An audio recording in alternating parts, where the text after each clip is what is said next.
Hello student, स्वागत है आप सभी का आपके अपने चैनल गॉड क्लासेस पर। तो बच्चों, आज की जो क्लास है अप्लाइड मैथमेटिक्स क्लास 11 का जो वन शॉट सीरीज हमने कंटिन्यू कर रखी है, उसमें आज हम बात करने वाले हैं सीक्वेंस एंड सीरीज की। तो सीक्वेंस सीरीज में क्या क्या कंसेप्ट है, क्या क्या इसके अंदर फार्मूलाज हैं, तो वो सारे हम यहाँ पर पहले समझते हैं। अब जैसे ये चैप्टर का नाम है सीक्वेंस एंड सीरीज, तो सबसे पहले तो आपको इसका डिफरेंस ही पता होना चाहिए कि सीक्वेंस का मतलब क्या होता है और सीरीज का मतलब क्या होता है। ठीक है, जब आप सीक्वेंस लिखते हैं तो सीक्वेंस के अंदर मान लो आपके पास एक कुछ पैटर्न, आपके पास कोई नंबर्स का एक पैटर्न होता है। आपने उन नंबर्स को ऐसे लिखा A1 A2 A3, फिर अब जितने भी नंबर्स वहाँ पर होंगे, ठीक है, वो आपको एक डेफिनेट रूल के अकॉर्डिंग आपको लिखने, मतलब एक पैटर्न आपके पास होगा कि मान लो एक एक नंबर छोड़ छोड़ के लिखने 1 2 3 4, तो ये भी एक सीक्वेंस बन गया। ठीक है, आपने लिखा कि सिंपल लिखा आपने भाई 1 2 3, इस तरह से एक सीक्वेंस बन गया। आप लिखना चाहते हैं कि भाई यहाँ पर आपके प्राइम नंबर का सीक्वेंस है, तो प्राइम नंबर आपने लिए 2 से, 2 2 के बाद 3, 3 के बाद 5, 5 के बाद 7, फिर 11, तो इस तरीके से प्राइम नंबर का मतलब कोई ना कोई एक रूल उसके अंदर होना चाहिए। तो उसके हिसाब से आप जो भी नंबर्स लिखते जाओगे, कॉमा डाल डाल के नंबर्स लिखते जाओगे, तो वो कहलाता है सीक्वेंस। अब सीरीज़ क्या होता है? ये जो सीक्वेंस के अंदर जब आपने नंबर लिखे हैं, इनके बीच में अगर आप इनको कनेक्ट कर दो प्लस साइन के साथ, 1 + 2 + 3 इस तरीके से, या 2 + 3 + 5 + 7 + 11 प्लस इस तरह से, तो जब आपने उसको कनेक्ट कर दिया प्लस साइन के साथ, तो वो बन गया आपके पास एक सीरीज़। तो दोनों में ये डिफरेंस होता है। अक्सर बच्चे सीक्वेंस सीरीज दोनों को एक ही चीज़ समझते हैं कि सीक्वेंस भी यही है, सीरीज़ भी यही है। तो सीक्वेंस में आपको प्लस नहीं करना, सिर्फ आपको कॉमा डाल डाल के नंबर्स लिखने हैं, और सीरीज़ के अंदर आप उन नंबर्स को जब प्लस कर देते हो, ठीक है, an expression of the form this which is the sum of the element of the sequences is called a series. If the series contain a finite number of element, it is called finite series. Otherwise, you can call it infinite series. तो numbers अगर आपको पता है कि भाई मेरे को जैसे 1 से स्टार्ट कर रहे हो, आपको पता है कि भाई 100 तक नंबर लेने हैं, तो इसका मतलब 1 से लेकर 100 तक नंबर आपने ले लिए, तो एक फाइनाइट सीरीज होगी। मतलब पहली टर्म लास्ट टर्म दोनों आपके पास है, तो वो फाइनाइट सीरीज होगी। अगर आपके पास अब जैसे यहाँ पर लिखा हुआ है हमने कि अब डैश डैश डैश डैश करके छोड़ा हुआ है, तो इसका मतलब ये सीरीज कौन सी होगी? इनफाइनाइट सीरीज हो गई। उसके बाद फिर आता है अर्थमेटिक प्रोग्रेशन। अब अर्थमेटिक प्रोग्रेशन से पहले प्रोग्रेशन के बारे में बात कर लेते हैं कि प्रोग्रेशन क्या होता है। प्रोग्रेशन जहाँ पर जब आप सीक्वेंस लिखते हो ना, जैसे यहाँ पर हम कह रहे हैं कि भाई एक डेफिनेट रूल है, तो रूल तो डेफिनेट है, लेकिन प्रोग्रेशन के अंदर क्या होता है, उस रूल को आप किसी एक्सप्रेशन से डिफाइन कर सको, उसको बोलते हैं प्रोग्रेशन। अब जैसे ये वाला नंबर है, इसको आप डिफाइन कर सकते हो। आप इसको डिफाइन कर सकते हो कि जो नंबर आ रहा है उसमें एक टर्म आगे ऐड होती जा रही है। लेकिन अगर आप प्राइम नंबर का सीक्वेंस को डिफाइन करने बैठोगे, तो इसके लिए आप कोई स्पेसिफिक रूल नहीं लिख सकते। आप इसको डिफाइन नहीं कर सकते कि भाई ये आपका रूल इस तरीके से बनेगा। यहाँ पर हम कह सकते हैं, कि यहाँ पर 1 प्लस हो रहा है, फिर 1 प्लस हो रहा है, तो अगला नंबर 1 प्लस होके आएगा। यहाँ पर हमें नंबर तो पता है अगला, लेकिन उसके लिए मैं कोई स्पेसिफिक रूल नहीं दे सकता, क्योंकि यहाँ पर 1 प्लस हो रहा है, यहाँ पर 2 प्लस हो रहा है, यहाँ 2 प्लस हो रहा है, यहाँ 4 प्लस हो गया, अगला नंबर आएगा 13, यहाँ पर 2 प्लस होएगा, उससे अगला नंबर आएगा 17, यहाँ पर फिर 4 प्लस हो जाएगा, 17 के बाद फिर 19, फिर 2 आ रहा है, तो कहीं 2 प्लस हो रहा है, कहीं 4 प्लस हो रहा है, कहीं हो सकता है 6 प्लस हो जाए। तो इस तरीके से यहाँ पर एक स्पेसिफिक हम ऑर्डर नहीं लिख सकते कि आपको इस तरीके से इसको एक्सप्रेस करना चाहिए। तो प्रोग्रेशन में ये काउंट नहीं होगा, ये प्रोग्रेशन में काउंट होगा। जब प्रोग्रेशन पे हम आते हैं तो हम पढ़ते हैं अर्थमेटिक प्रोग्रेशन। आपने 10th क्लास में भी पढ़ा होता एपी के बारे में, शॉर्ट में इसको एपी बोलते हैं। तो एक ऐसा प्रोग्रेशन जिसमें जो कंसेक्यूटिव टर्म्स होती हैं उनके बीच में इक्वल डिस्टेंस होता है। तो प्रोग्रेशन तो कुछ भी हो सकता है ना, लेकिन अर्थमेटिक प्रोग्रेशन हम उस प्रोग्रेशन को बोलते हैं जिसकी टर्म्स के अंदर एक फिक्स्ड डिस्टेंस होता है। जैसे यहाँ पर हमने लिख रहे 1 2 3, तो यहाँ पर क्या हो रहा है, +1 का डिफरेंस आता जा रहा है। अगर आप इसको ऐसे लिखो, आपने कोई सीक्वेंस लिखा 1 3 5, तो ये भी अर्थमेटिक प्रोग्रेशन हो गया। यहाँ पर 2 2 का डिफरेंस आ रहा है, और ज़रूरी नहीं कि डिफरेंस प्लस में होगा, माइनस में भी हो सकता है। मतलब जो ये सीक्वेंस होगा ये डिक्रीज भी हो सकता है। आपने लिख दिया पहले 1, फिर आपने 2 कम करा -1, फिर 2 कम करा -3, इस तरीके से भी हो सकता है। या फिर आप सिंपल ऐसे भी लिख सकते हो 1 1 1 1, तो यहाँ पर तो डिफरेंस 2 आ रहा है, ठीक है, यहाँ पर डिफरेंस -2 आ रहा है, यहाँ पर डिफरेंस 0 हो रहा है। लेकिन जो भी हो रहा है वो सेम हो रहा है, चाहे प्लस में आ जाए, चाहे माइनस में आ जाए, चाहे 0 हो जाए, या फ्रैक्शन में भी आ जाए, कैसे भी आ सकता है, लेकिन डिफरेंस उसका एक जैसा रहना चाहिए। तो a sequence this is called an AP, when A2 minus A1 A3 minus A2, यानी जब आप इसमें से इसको माइनस करो या इसमें से आप इसको माइनस करो या अगली टर्म में से फिर इसको माइनस करो, तो आप कहीं से भी माइनस कर लो, उसका जो रिजल्ट है वो बराबर आना चाहिए। तो that means AP is a sequence in which each term is obtained by adding a constant D। उस जो डिफरेंस जो आ रहा है ना उसको हम बोलेंगे यहाँ पर D, या कॉमन डिफरेंस भी आप बोल सकते हो, टू द प्रीसीडिंग टर्म। यानी जो पिछले वाली टर्म है उसके अंदर आप D को ऐड करते जाओगे तो आपके पास अगली टर्म आती जाएगी। जैसे यहाँ पर 1 के अंदर हमने 2 ऐड किया, 3 आ गया, 3 के अंदर 2 ऐड करेंगे 5 आ जाएगा, फिर 5 के अंदर 2 ऐड करेंगे अगली टर्म 7 आ जाएगी, फिर 9 आ जाएगी। तो जो कांस्टेंट D जो हम ऐड करते जा रहे हैं उसको बोलते हैं कॉमन डिफरेंस। तो ये तो बेसिक बातें होगी, क्या होता है AP, क्या होता है सीक्वेंस, क्या होता है सीरीज और क्या होता है प्रोग्रेशन। अब यहाँ पर जो अर्थमेटिक प्रोग्रेशन है उसको थोड़ा हम डिटेल में करते हैं। यहाँ पर अब जैसे आपने कोई सीक्वेंस ये लिखा, जैसे आप ये सीक्वेंस लिख रहे हो 1 3 5 7 9, इस तरह से आप ये सीक्वेंस लिखते जा रहे हो। अब अगर मेरे को इस सीक्वेंस के अंदर पता करना हो कि मेरे को 100 टर्म बतानी है इसकी कौन सी है, तो 100 टर्म बताने के लिए क्या मेरे को ये पूरा सीक्वेंस लिखना चाहिए? तो वो पूरा सीक्वेंस लिखने की बजाय ऐसा लिखेंगे तो बहुत लेंथी टास्क हो जाएगा, ये काम हमें नहीं करना है। तो थोड़ा स्मार्ट वे हम करते हैं, तो इसके लिए हम एक फार्मूला यूज़ करते हैं। उस फार्मूले को हम बोलते हैं जनरल फार्मूला, आप कह सकते हो जनरल टर्म कह सकते हो, आप उसे nth टर्म कह सकते हो। तो फार्मूला क्या बनता है? nth टर्म का फार्मूला, यहाँ पर Tn लिखा हुआ है, कहीं सी बुक में Tn से डिनोट करते हैं, किसी बुक में An से डिनोट करते हैं, बात दोनों एक ही है। फार्मूला क्या होता है? A plus n minus 1D।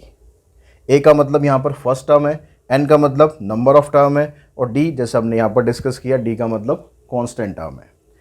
तो इस फार्मूले को आप यूज़ करके, जैसे ये सीक्वेंस आ रहा है, इस सीक्वेंस में अगर आपको 100 टर्म पता करनी है तो यहाँ पर A की वैल्यू 1 है,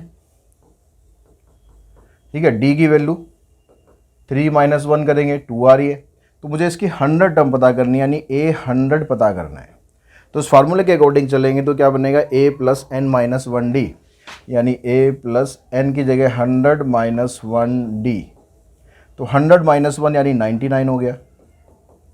तो आप किसी भी टर्म को इस तरीके से लिख सकते हो, मान लो जैसे A100 आप लिख रहे हो तो आप उसको डिनोट कर सकते हो A प्लस 99D। अगर आप लिखते हो A35 तो आप उसको लिख सकते हो A प्लस 34D, यानी जितनी टर्म आप निकाल रहे हो ना D के साथ एक नंबर आपको कम कर देना है बस। तो यहाँ पर A प्लस 99D हो गया। A की वैल्यू आपके पास 1 है, D की वैल्यू 2 है, तो पहले 2 को मल्टीप्लाई करेंगे इसके साथ, 198 प्लस में 1 यानी 199, यानी इसकी जो 100 नंबर पे टर्म आ रही है ना वो टर्म आएगी 199। तो इस फार्मूले की हेल्प से आप कोई सी भी टर्म निकाल सकते हो।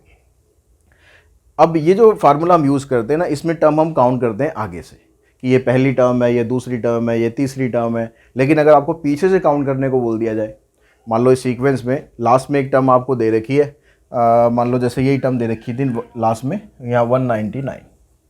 अब ये कहता है कि अगर आप पीछे से काउंट करते हुए आओगे तो इसकी दूसरी टर्म क्या होगी, या तीसरी टर्म क्या होगी, या 10वीं टर्म क्या होगी, या 8th टर्म क्या होगी, जो भी टर्म पूछना चाहे वो पूछ सकता है। तो उसके लिए फार्मूला आप ये वाला यूज़ करेंगे, nth टर्म फ्रॉम एंड।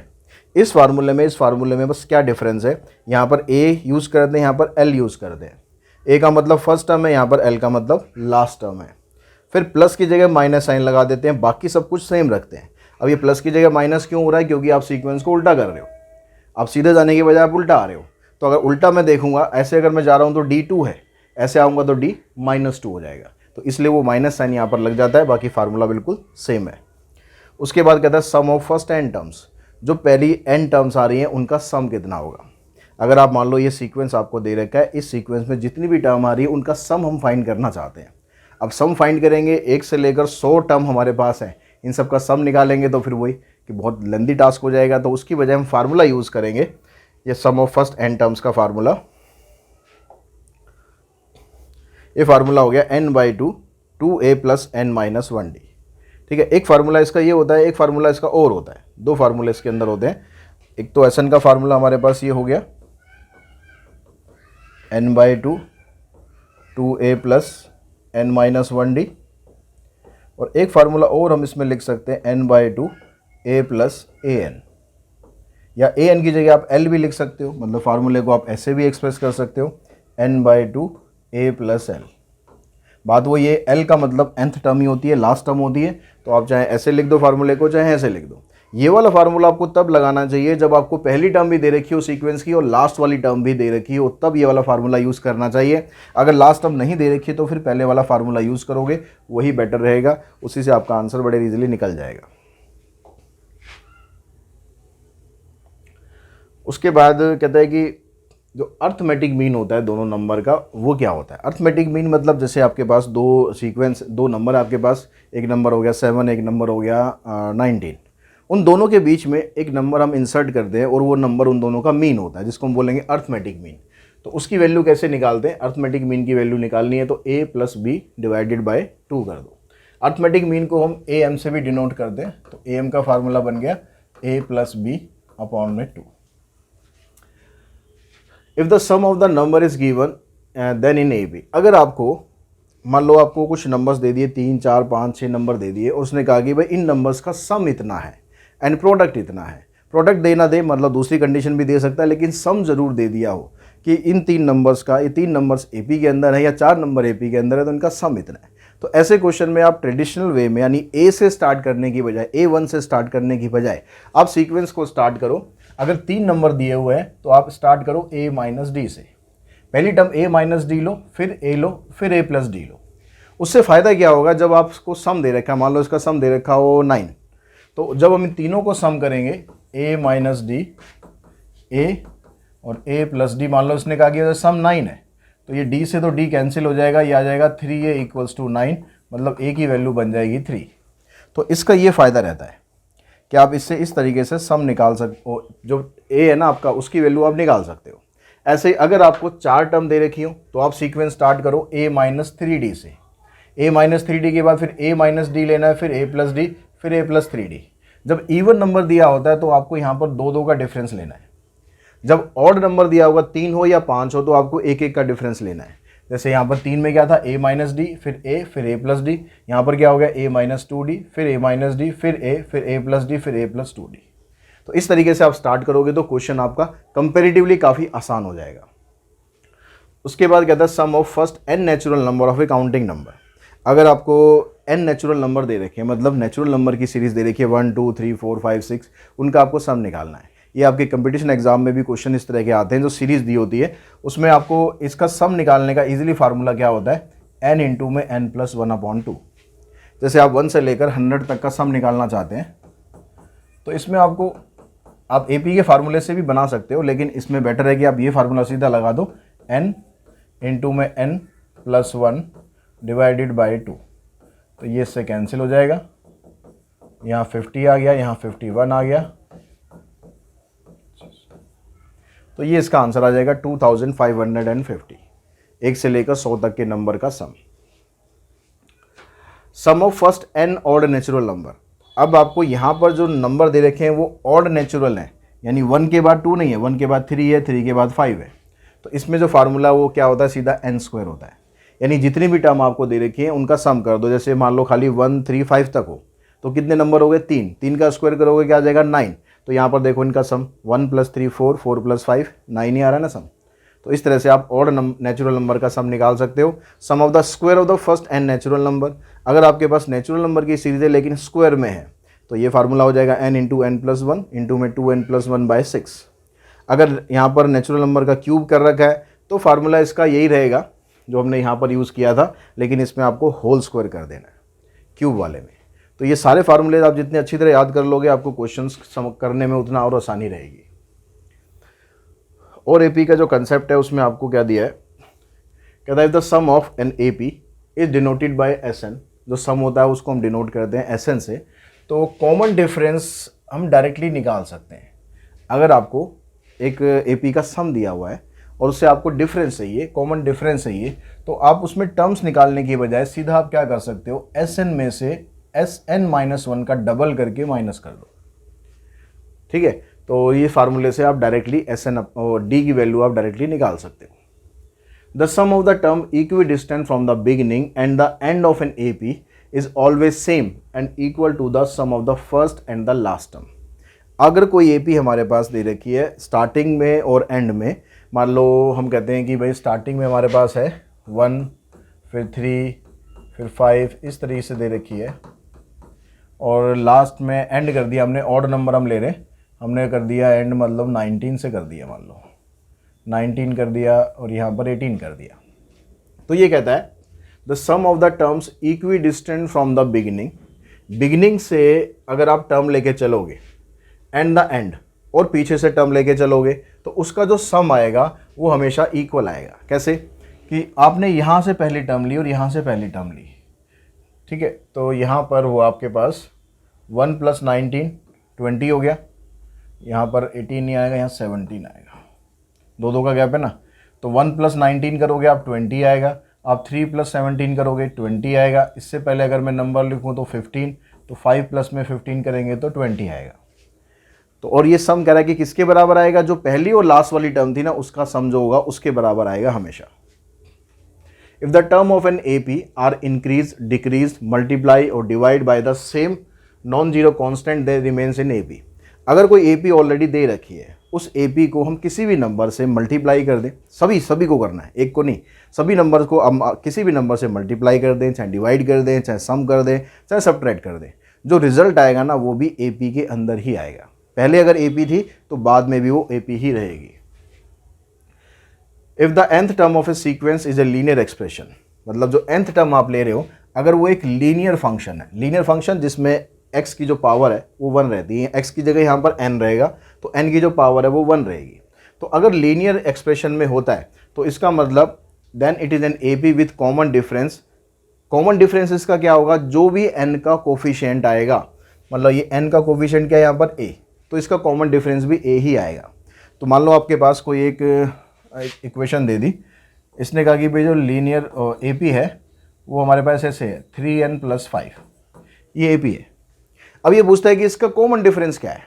अब कॉमन डिफरेंस अगर आपको ये चीज़ नहीं पता होगी तो आप क्या करोगे, यहाँ से a1 निकालोगे। आपने a1 निकाला तो a1 की वैल्यू क्या बनेगी, यहाँ से n की जगह 1 पुट करोगे, 8 आ गया। आपने a2 निकाला,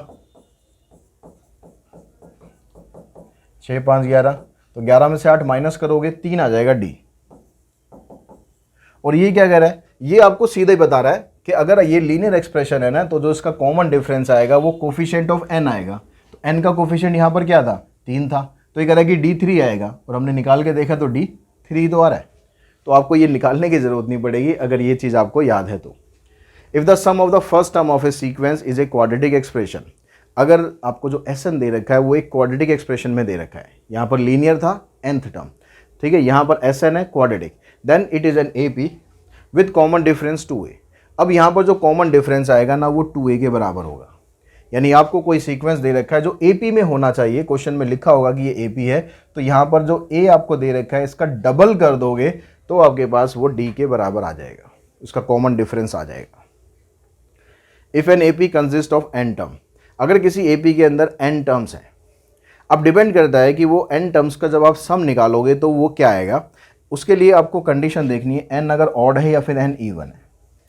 अगर n ऑड है तो आपको सिंपली क्या करना है, n को जो मिडल वाली टर्म होगी उससे मल्टीप्लाई कर देना है, तो आपके पास इनका सम आ जाएगा। अगर ये टर्म इवन होगी तो आपको क्या करना है, n को जो मिडल टर्म आएंगी ना, 2 मिडल टर्म आएंगी, उनके मीन से मल्टीप्लाई कर देना है, जो भी उनका अर्थमेटिक मीन निकलेगा उनसे मल्टीप्लाई कर देना है n को, तो आपके पास उसका टोटल आ जाएगा। जैसे फॉर एग्जांपल आप समझ लो, मान लो मैं पहले लेता हूँ ऑड नंबर ऑफ टर्म, छोटी एक सीरीज़ ले लेते हैं हम, हमने लिया 1 + 2 + में 3, ठीक है, इसका सम हमें करना है। तो यहाँ पर 3 2 5 और 1 6 हुआ। अगर हम इस फार्मूले के अकॉर्डिंग चलेंगे तो ये क्या कह रहा है, the sum of the n term is equals to n, n का मतलब क्या है, नंबर ऑफ टर्म्स, तो वो कितनी हमारे पास 3 है इसमें, इनटू क्या करना है, मिडिल टर्म को मल्टीप्लाई कर देना है। मिडिल टर्म इसमें 2 है, इसको मल्टीप्लाई करोगे 6, देखो ये भी आंसर हमारा 6 आ रहा है, ऐसे भी आंसर हमारा 6 आ रहा है। अगर टर्म इवन हो जाए, इवन मतलब 1 + 2 + 3 + 4, तो ये कितना, 4 3 7, 7 और 3 10 है। तो ये क्या कह रहा है कि जब टर्म इवन हो जाए तो आपको उसका सम निकालने के लिए क्या करना चाहिए, n को आपको मल्टीप्लाई करना है। n कितना है यहाँ पर, 4 है।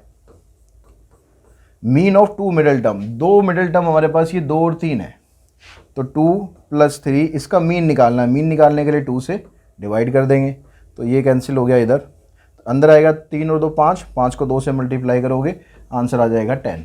तो ऐसे भी आंसर हमारा यहाँ पर 10 आ रहा है। तो ये सारी चीज़ें जो होती है छोटे छोटे क्वेश्चंस करने के लिए, एमसीक्यूज करने के लिए बड़े काम आती हैं। अगर ये आपको याद नहीं होंगी तो आप रेगुलर मेथड से जाओगे और बहुत टाइम कंज्यूम करोगे।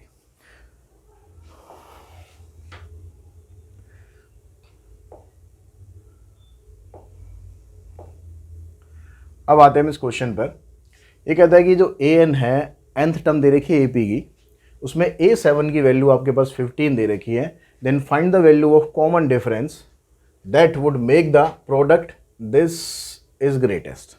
ये कह रहा है जो A2 को A7 से मल्टीप्लाई करेंगे और A12 से मल्टीप्लाई करेंगे, ये जो प्रोडक्ट है ये कब मैक्सिमम आएगा।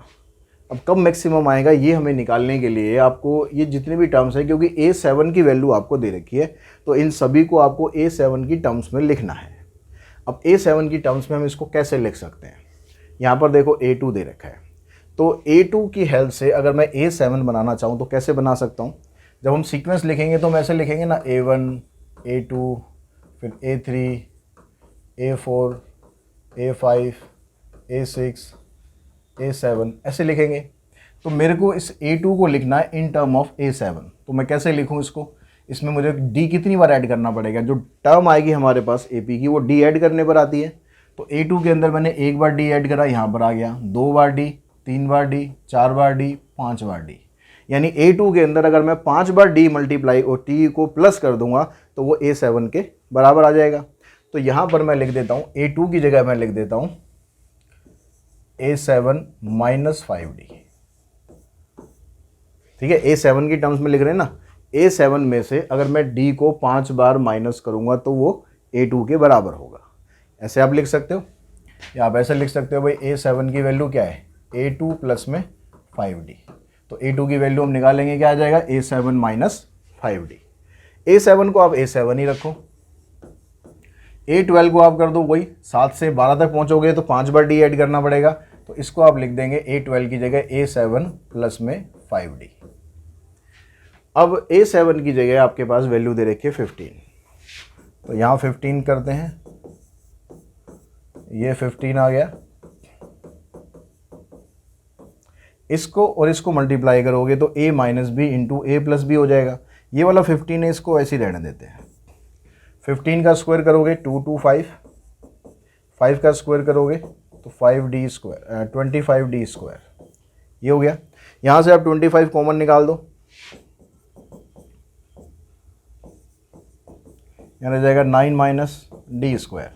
अब ये इन तीनों का प्रोडक्ट आ रहा है। अब इस प्रोडक्ट को हमें कह रहा है कि भाई मैक्सिमम ये कब होगा।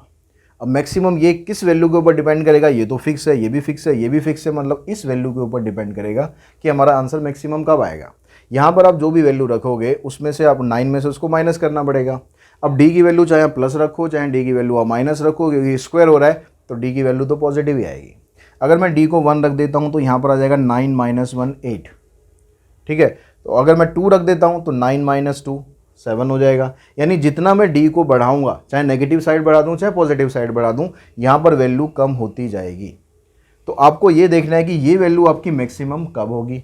अब ये वाली वैल्यू मैक्सिमम जब होगी जब आपके पास D की वैल्यू जो होगी ये 0 के बराबर होगी, 0 के बराबर ही होगी, बड़ी होगी तो कम होती जाएगी। तो इसका मतलब D की वैल्यू आनी चाहिए 0। अगर D आप 0 रखोगे तो ये रहेगा 9 माइनस 0 9 रहेगा। 9 को इससे मल्टीप्लाई करके निकाल देंगे प्रोडक्ट। अब जैसे जैसे आप बढ़ते जाओगे, मान लो आप 1 पे बढ़ गए तो यहाँ पर क्या बन जाएगा, 9 माइनस 1 ये हो जाएगा 8। अगर हम 0 रखते हैं तो हमारे पास क्या बन रहा था 9। अगर हम 2 रखेंगे यहाँ पर तो 9 माइनस 4 हो जाएगा 5। तो जितना आप बढ़ते जाओगे ना उतनी आपकी जो वैल्यू है कम होती जाएगी। तो ये आपके पास सबसे बड़ी वैल्यू आएगी, यानी D की वैल्यू आपको रखनी है 0 के बराबर।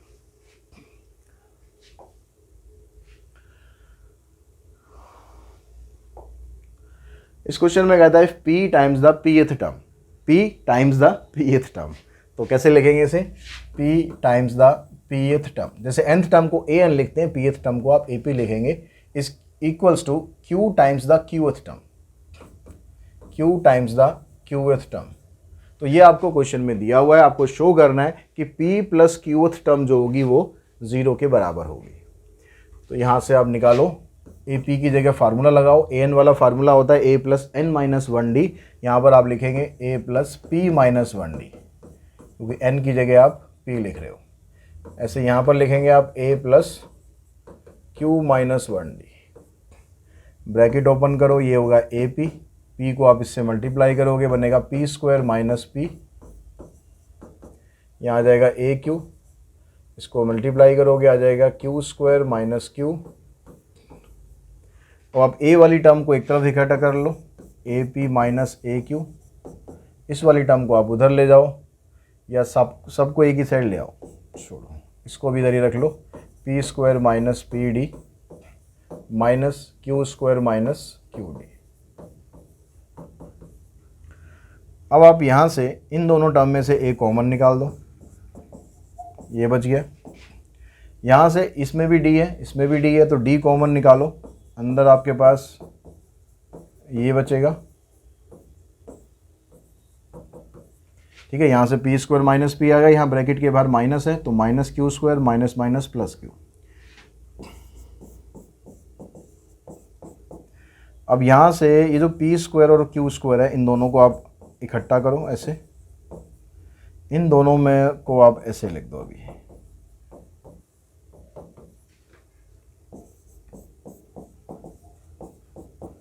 यहाँ पर देखो ये P square minus Q square है, तो इसको मैं लिख दूँ ऐसे P minus Q into P plus Q, identity लगाकर। और इन दोनों में से अगर मैं माइनस कॉमन निकाल के लिखूँ तो ये तो बनेगा पी, ये बनेगा क्यू। ऐसा हमने इसलिए करा ताकि p माइनस क्यू यहाँ पर भी आ गया, p माइनस क्यू यहाँ भी आ गया, p माइनस यहाँ भी आ गया, तो इन तीनों टर्म्स के अंदर p माइनस क्यू आ गया, जिसको हम कॉमन निकाल के ख़त्म कर सकते हैं। तो यहाँ बचेगा आपके पास a, यहाँ बचेगा p प्लस क्यू, इधर आ जाएगा माइनस वन d, और ये जो वैल्यू है आपके पास ये बन जाएगी a p प्लस क्यू की वैल्यू। n की जगह p प्लस क्यू आ रहा है यहाँ पर, तो यहाँ भी p प्लस क्यू रख देंगे, तो a p प्लस क्यू की वैल्यू 0 हो जाएगी। यहाँ से आपके पास एक शॉर्ट क्वेश्चन भी बन जाएगा। क्या बन जाएगा? जैसे आप निकालना चाहते हो कि 7 times of 7th term is equals to 5 times of 5 term. अगर ऐसे आपको क्वेश्चन में कंडीशन दे रखी है तो आप बताओगे कि जो 8/12 आएगी आपकी वो हमेशा 0 ही आएगी, यानी 7 + 5 इसका जो सम आएगा, ये जो टर्म आएगी ये हमेशा 0 के बराबर ही आएगी। इस तरह का क्वेश्चन कभी भी आता है तो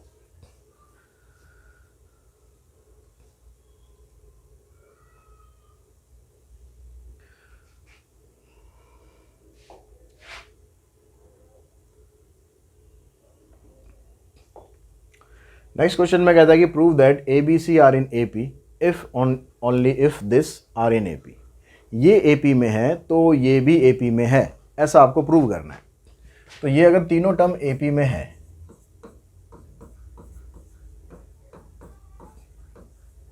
ये तीनों टर्म ए पी में है, तो आपको प्रूव करना है कि ये भी ए पी में होगा। तो हमने एक पीछे कंसेप्ट में पढ़ा था कि जब भी कोई आपके पास सीक्वेंस होगा ए पी का, तो आप उसके अंदर कुछ भी प्लस कर दो, माइनस कर दो, मल्टीप्लाई कर दो, डिवाइड कर दो, वो ए पी में ही रहेगा। पढ़ा था ऐसा, तो उसका हम यूज़ करते हैं यहाँ पर, क्योंकि हमें ऊपर ए चाहिए, बी चाहिए, सी चाहिए, यहाँ पर खाली बी सी है।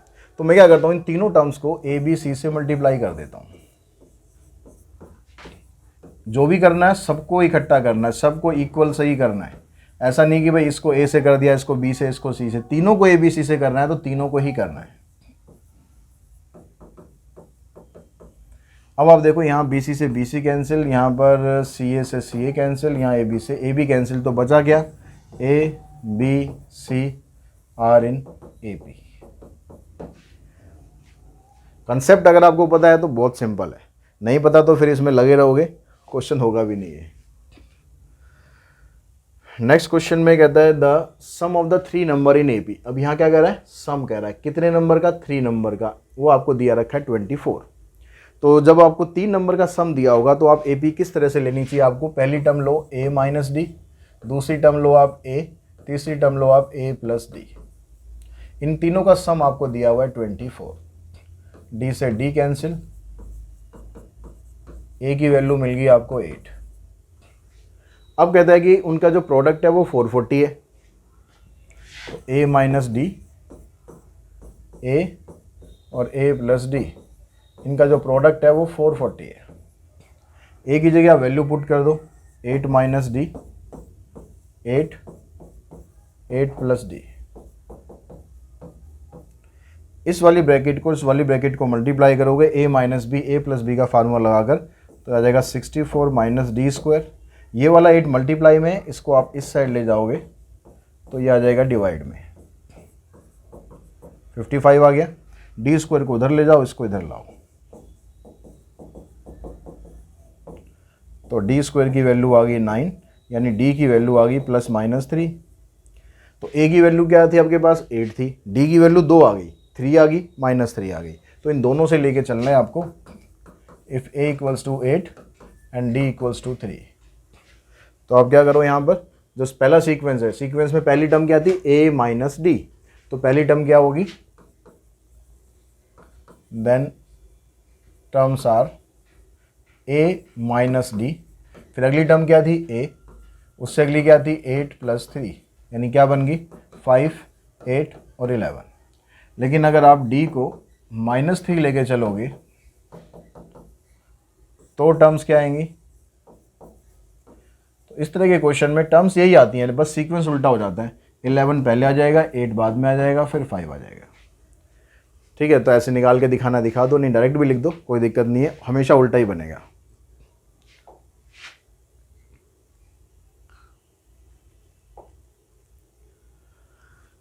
इसमें कहता है कि एक फार्मर है, उसने एक ट्रैक्टर खरीदा फॉर ₹12,000, 12,000 का ट्रैक्टर खरीद लिया। He pays ₹6,000 and agree to pay the balance in annual instalment of ₹500 plus 12% interest on the unpaid amount. उसने कहा भाई 6,000 रुपये मेरे से अभी ले लो, और बाकी के जो 6,000 है वो मैं आपको हर इंस्टॉलमेंट में देता जाऊंगा। कैसे एनुअल इंस्टॉलमेंट दूंगा 500 रुपये की, साथ में जो अमाउंट रह गया है उस पर 12% का इंटरेस्ट भी मैं आपको दूंगा। तो how much will the tractor cost, तो ट्रैक्टर की कॉस्ट कितनी पड़ी। तो जब उसने पहली इंस्टॉलमेंट पे करी, 6,000 रुपये उसने पहले दे दिए, उसको बाद में हम ऐड कर देंगे, जो भी हमारे पास ये जो इंस्टॉलमेंट हम बनाएंगे ना उससे कितना अमाउंट निकलेगा पहले वो निकाल लेते हैं, फिर उसके अंदर हम 6,000 ऐड कर देंगे। तो जो पहली इंस्टॉलमेंट जब वो देगा तो उसमें कितने पैसे देगा, वो 500 रुपये देगा, प्लस जो अनपेड अमाउंट है, अनपेड अमाउंट कितना है, 12,000 में से 6,000 उसने दे दिए थे, अब उसमें कितने बचे 6,000, तो 6,000 का 12%,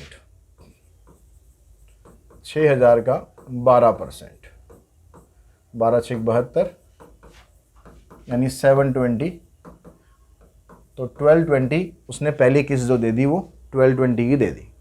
जब दूसरी किस्त की बारी आई तो तब भी वो 500 रुपये देगा ही देगा, यानी ये 500 रुपये कौन से हैं, जो उसका टोटल अमाउंट है उसमें से कम होते जा रहे हैं। तो अब जो आपके पास अनपेड अमाउंट 6,000 था, अब 500 रुपये तो आप पहली इंस्टॉलमेंट में उसको दे चुके हो ना, इंटरेस्ट अलग चीज़ है, वो तो आपको देना ही है। 500 रुपये आज इंस्टॉलमेंट के दे चुके हैं, तो अब रह गए 5,500 रुपये, उस पर 12% का इंटरेस्ट लगेगा।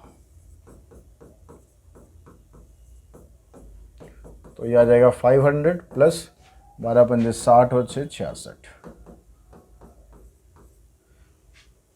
फिर जो तीसरी इंस्टॉलमेंट है वो देगा तो 500 रुपये लगेंगे, और अब यहाँ पर कितना आएगा आपके पास, जो 5,000 रुपये बच गए उसका 12%,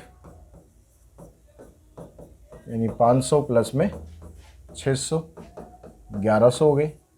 अब इस तरह से वो 12 इंस्टॉलमेंट देगा, तो क्या हम सारी की सारी इंस्टॉलमेंट निकालें 12 की 12, निकालने की ज़रूरत नहीं है भाई, सम कर देंगे ना सीधा।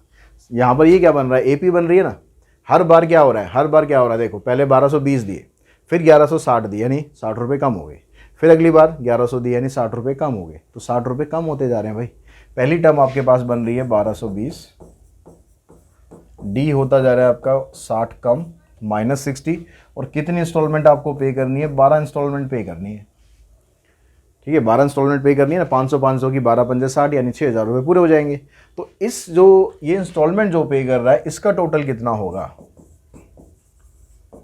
इसके लिए फार्मूला लगा दो आप n/2 2a प्लस n-1d का। यहाँ पर n की वैल्यू आ गई आपके पास 12/2, a की वैल्यू आ गई 1220, n हो गया हमारे पास 12 -1, और d की वैल्यू आ गई -60। यहाँ पर आ गया आपके पास 6, इसको मल्टीप्लाई करो, इधर आ जाएगा 11, 11 को इससे मल्टीप्लाई करेंगे, 11 6 जा 60, इसको माइनस करो, 14 माइनस 6 8, 13 माइनस 6 7, यहाँ आ गया 1, तो 6 से मल्टीप्लाई करोगे, 6 8 जा 48, 6 7 जा 42 प्लस 4 46, ये आ गया 10,680। तो इतनी तो उसने इंस्टॉलमेंट पे कर दी 10,680 की, और 6,000 रुपये वो स्टार्टिंग में पे कर चुका है। तो जो ट्रैक्टर की टोटल कॉस्ट होगी वो क्या बनी, टोटल कॉस्ट बन गई 10,680 की इंस्टॉलमेंट्स गई और 6,000 रुपये ऑलरेडी पे कर चुका है, यानी 16,680 रुपीज़। ये आपके पास ट्रैक्टर टोटल कॉस्ट पड़ेगी। उसके बाद जो नेक्स्ट क्वेश्चन है उस पर अगर चले, नेक्स्ट क्वेश्चन में आ गया आपके पास, कहता है कि on a certain day in A hospital during Covid crisis. Covid crisis बहुत साल, हमारे 2-3 साल इसने वेस्ट करें एजुकेशन लाइन में, क्या सभी लाइन में वेस्ट करें। The patient in the OPD were 1000, ठीक है, वो कोविड क्राइसिस के अंदर जो ओपीडी के अंदर 1000 पेशेंट वहाँ पर थे। Due to the effort of the doctor and health care warriors and precautions taken by the general public, numbers decline by 50 per day. अब लोगों ने कोशिश करी, डॉक्टर्स ने कोशिश करी, हेल्थ वर्कर्स ने कोशिश करी, और आज के टाइम में सब कुछ बढ़िया है और आगे भी ऐसा ही चलता रहे, ऐसी हमारी आशा है। तो डॉक्टर्स वॉक्टर्स और सारे हेल्थ केयर वर्कर्स, पब्लिक सबका मतलब आपस में सहयोग था। उसकी वजह से क्या हुआ कि जो कोविड के पेशेंट है 50 हर दिन कम होते गए। As per the decline in the number of patient, do you think that there would be a day with no patient in the OPD? तो क्या इस तरीके से अगर पेशेंट कम होते जाएंगे तो क्या ऐसा पॉसिबल है कि कोविड का कोई भी पेशेंट नहीं रहेगा? बिल्कुल पॉसिबल है, और हमने करके भी दिखाया है। ठीक है, इंडिया में ऐसा हो चुका है कि पेशेंट कई स्टेट के अंदर तो बिल्कुल ज़ीरो पेशेंट है, किसी में एक का दुक्का रह रहा होगा। If yes, which day would be from the day when there were 1000 patient? अगर ऐसा है तो ऐसा कब होगा, ठीक है, कितने दिन बाद ऐसा होगा? तो हम यहाँ पर सीक्वेंस निकाल के देखेंगे, सीक्वेंस पहले बना के देखेंगे। कह रहा है कि पहले 1000 पेशेंट थे, फिर 50 कम होते गए, 50 कम हो गए तो 950 रह गए, फिर 900 रह गए। इस तरीके से हमारे पास पेशेंट कम होते जा रहे हैं। तो क्या जीरो पेशेंट हो सकते हैं, यानी क्या वैल्यू जीरो इसकी आ सकती है? पहले तो हमें ये चेक करना है। अब जीरो आ सकती है तो ये पता करने के लिए आपको n की वैल्यू निकालनी पड़ेगी। n अगर आपका पूरा आ गया तो इसका मतलब जीरो पेशेंट होंगे। तो हमने मान लिया यहाँ से a की वैल्यू बन गई आपके पास 1000, d की वैल्यू होगी -50, और हमने मान लिया कि एक दिन ऐसा था कि जब पेशेंट हो गए थे ज़ीरो। तो ये कौन सा दिन था ये आपको फाइंड करना है। तो यहाँ पर ए एन की जो वैल्यू है वो आप जीरो, एन का फार्मूला है पहले तो वो लिख लो। ए एन की जगह ज़ीरो पुट करो, ए की जगह 1000, एन आपको फाइंड करना है, और डी की जगह -50। तो यहाँ 1000 को इधर लाओगे माइनस आ जाएगा, माइनस से इसको मल्टीप्लाई करोगे -50n + 50, इसको आप इधर लाओगे तो -1050 हो गया, ये कैंसिल। तो n की वैल्यू आ जाएगी 1050/50।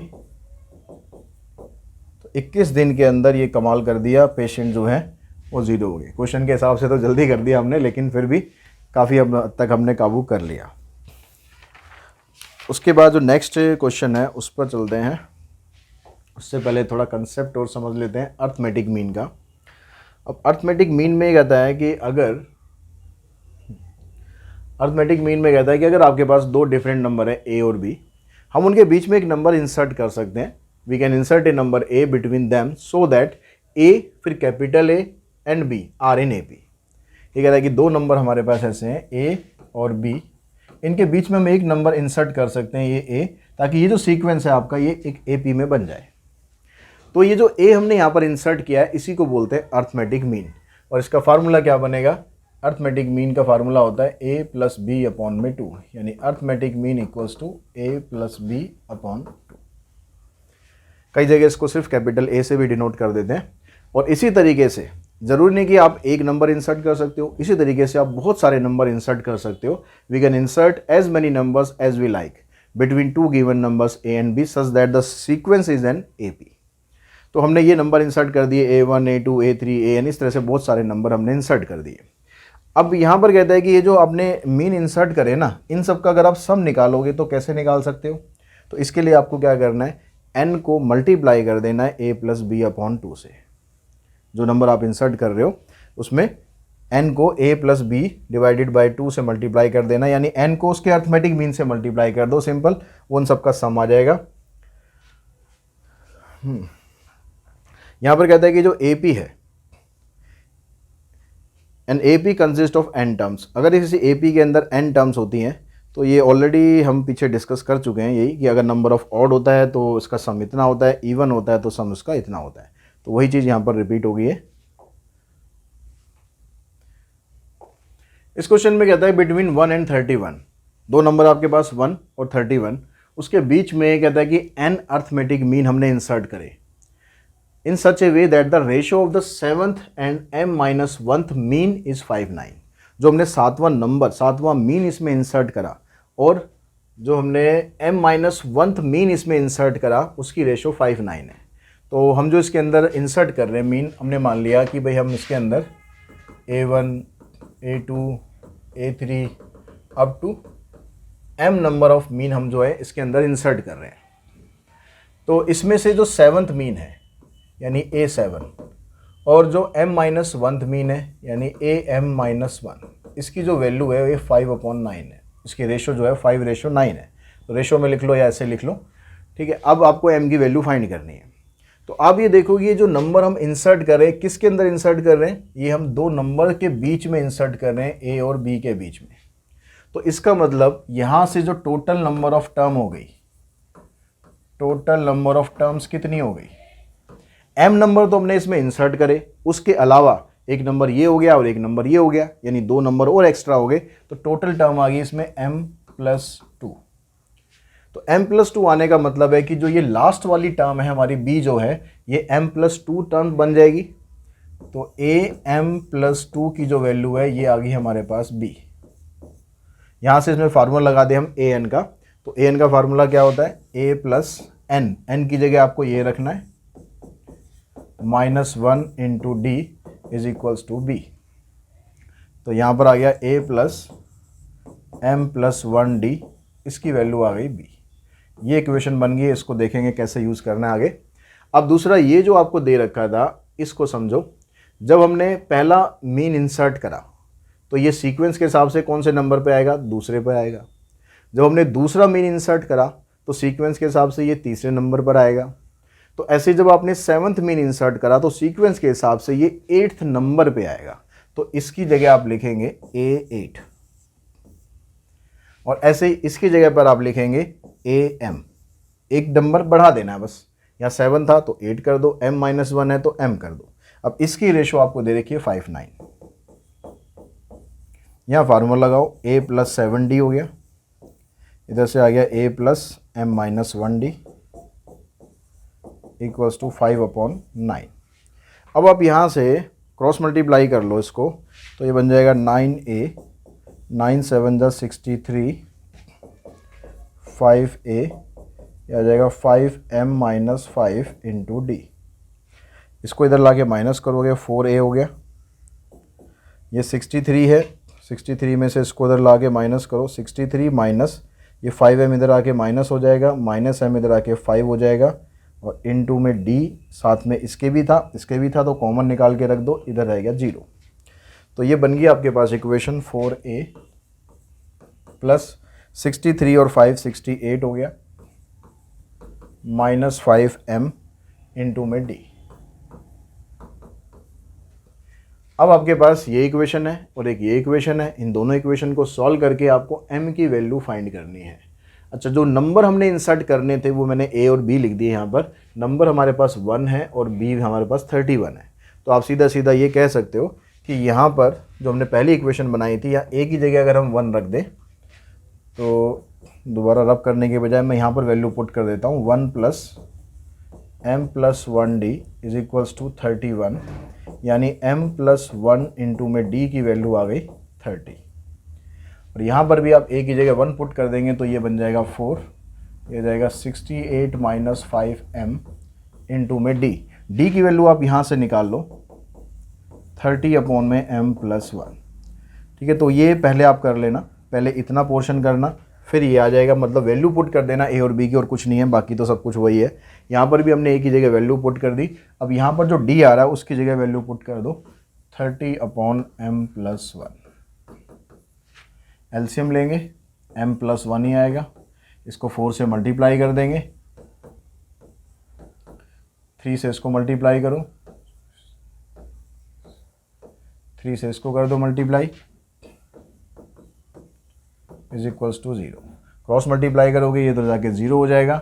यहाँ से देखो ये और ये दोनों को ऐड करेंगे, इन दोनों को सॉल्व करेंगे, -146m, ये आ गया आपके पास 2040 + 4 2044, उसको साइड ले जाओगे तो -2044, ये कैंसिल, m आ गया आपके पास 2044 डिवाइडेड बाय 146। अब इसको अगर हम काटें तो आई थिंक ये 14 पे कट रहा है। देखो 14 6 84, 8 बचेगा, 14 4 56 + 8 64, फिर 6 बचेगा, 14 1 14 + 6 20। आप छोटा करके काट लो, पहले 2 से काट लो, फिर 7 से काट लो, पता था मुझे तो मैंने 14 से काट दिया, तो m की वैल्यू मिल गई आपको 14। उसके बाद देखिए जो नेक्स्ट क्वेश्चन है, यहाँ पर कहता है n की वैल्यू फाइंड करो so that this may be the arithmetic mean between a and b। ये जो आपको दिया हुआ है ये अर्थमेटिक मीन दिया हुआ है a और b के बीच में, तो अर्थमेटिक मीन आपको इसके बराबर दिया हुआ है।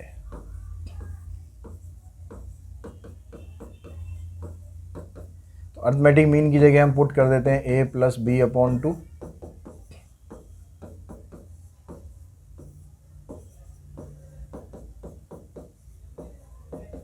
क्रॉस मल्टीप्लाई करते हैं, a को 2 को इससे कर दो पहले, 2a⁴n 2b⁴n। इस a को पहले इससे करेंगे, a की पावर यहाँ 1 है, a⁴n-1 है, जब मल्टीप्लाई करते हैं बेस सेम होता है तो पावर ऐड हो जाती है, तो यहाँ पर बचेगा a⁴n। a को इससे मल्टीप्लाई करेंगे तो ये ऐसा कैसे आ जाएगा, a b⁴n-1।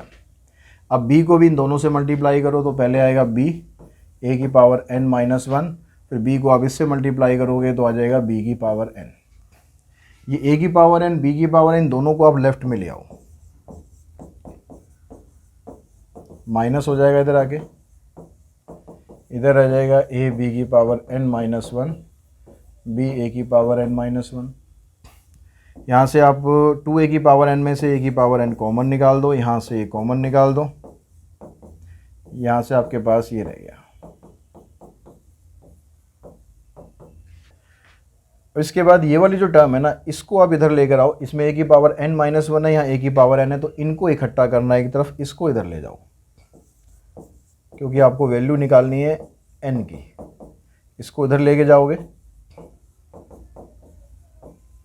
अब यहाँ a⁴n है, यहाँ a⁴n-1 है, तो दोनों में से जो छोटी पावर है वो n-1 हुई, उसको आप कॉमन निकालो। n में से n-1 अगर आपने बाहर निकाल दिया तो पावर a बचेगी, इधर से b बचा। ऐसे यहाँ से देखो, यहाँ से आप b⁴n-1 कॉमन निकालोगे तो यहाँ से a बचेगा, यहाँ से b बचेगा, ये कर देना कैंसिल। अब इसको क्रॉस मल्टीप्लाई करके आप नीचे लाओ, नीचे इसलिए ला रहे हैं ताकि दोनों की पावर एक जैसी है, उसको इकट्ठा कर देंगे हम, और यहाँ पर रह जाएगा 1। माइनस में नहीं लाना है, माइनस में लेके आओगे तो उस साइड रह जाएगा 0, तो फिर हमारा आंसर नहीं निकलेगा, अपॉन में लाना है, तो ये बन जाएगा a/b⁴n-1। इसको आप लिख लो a/b⁴0, क्योंकि किसी भी नंबर की पावर 0 होती है तो 1 के बराबर तो होता ही है ना वो। अब दोनों का जो बेस है वो हो जाएगा सेम, अगर बेस सेम हो गया तो पावर भी सेम होनी चाहिए, तो n-1 की जो वैल्यू है ये 0 आ गई, यानी n की वैल्यू आ जाएगी 1।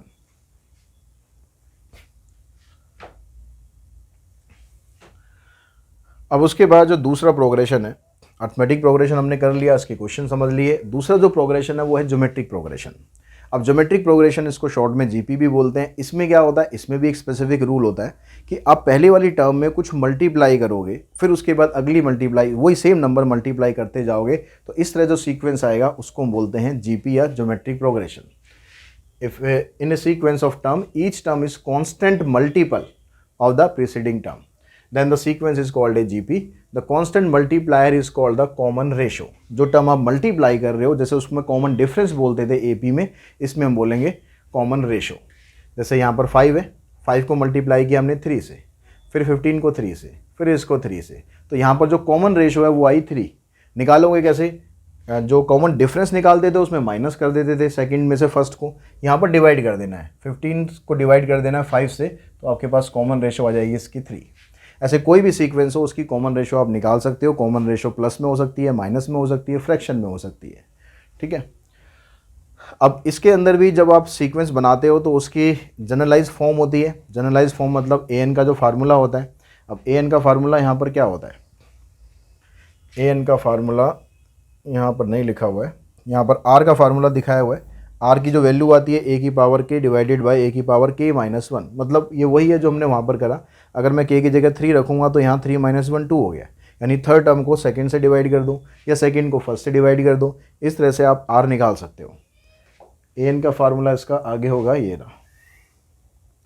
तो किसी भी जीपी के अंदर जब आप इसकी जनरल टर्म निकालते हो, जनरल फॉर्म निकालते हो, कि आपको पता करना है कि भाई किसी भी सीक्वेंस के अंदर 100वीं टर्म कौन सी है, 200 टर्म कौन सी है, तो उसके लिए फार्मूला यूज़ करेंगे a इंटू में आर की पावर n-1। यहाँ पर पावर में आ जाता है आर की power n-1।